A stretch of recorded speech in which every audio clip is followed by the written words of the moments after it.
Bonjour, qui se souvient de Grégory Lemarchal? Des millions de Français ont été touchés par ce jeune chanteur révélé en 2004 par sa victoire à la Star Academy. Il avait alors 21 ans, avant de s'éteindre 2 ans et demi plus tard, le 30 avril 2007, après une carrière fulgurante. La mucoviscidose dont il était atteint depuis la petite enfance s'était soudain aggravée. Grégory Lemarchal fut un exemple type de résilience. Il avait développé son talent de chanteur sur sa faiblesse, car sa voix était paradoxale, à la fois puissante et fragile. S'il avait une tessiture de 4 octaves, sa maladie l'essoufflait.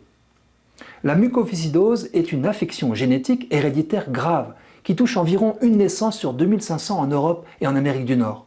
Jusqu'à ces dernières années, aucun traitement ne parvenait à en venir à bout.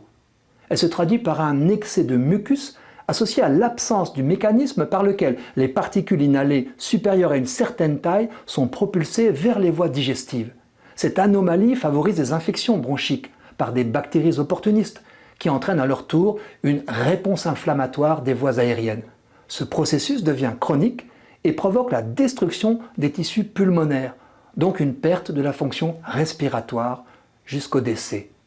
Voilà le triste tableau qui explique la mort de nombreux patients dès l'enfance ou à l'aube de l'âge adulte. Depuis quelques années cependant, des progrès spectaculaires ont été réalisés grâce à l'apparition d'un nouveau traitement. Il s'agit du Kaftrio, une trithérapie, 3 molécules associées en un seul comprimé. Produit par le laboratoire américain Vertex, ce médicament peut améliorer en quelques jours les capacités pulmonaires des patients.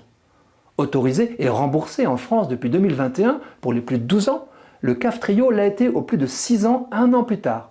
Depuis septembre 2023, les enfants de 2 à 5 ans peuvent à leur tour en bénéficier. Le résultat est spectaculaire. Le Kaftrio fonctionne pour environ 85% des 7500 malades que compte la France, ceux qui présentent la mutation qui répond à la molécule. Pour l'association Vaincre la mucoviscidose, ce traitement ne permet pas de guérir de la maladie, mais permet aux patients de retrouver une meilleure capacité respiratoire et un mieux-être général très significatif. C'est une véritable révolution. Plus on traite jeune, moins les infections ont le temps de s'installer, moins de séances de kiné, moins de bronchite. Il faut voir les jeunes patients retrouver du souffle. Déjà, leur espérance de vie est passée au-dessus de 50 ans. Isabelle Sermé-Gaudelus, responsable de l'unité mucoviscidose à l'hôpital Necker-Enfants Malades à Paris, partage un espoir incroyable. Je la cite. « Chez les plus jeunes, on peut maintenant théoriquement penser que la maladie ne s'installera pas. Il naît environ 120 bébés atteints chaque année et les chercheurs envisagent une prescription dès 1 mois après la naissance. Plus de 30 ans après la découverte du gène, et alors que c'est répandu son dépistage prénatal, qui peut être suivi d'un avortement, ce dépistage pourrait enfin devenir synonyme de traitement précoce efficace. Que ces vies soient enfin à la fois sauvées et préservées des symptômes de la maladie, c'est une double bonne nouvelle.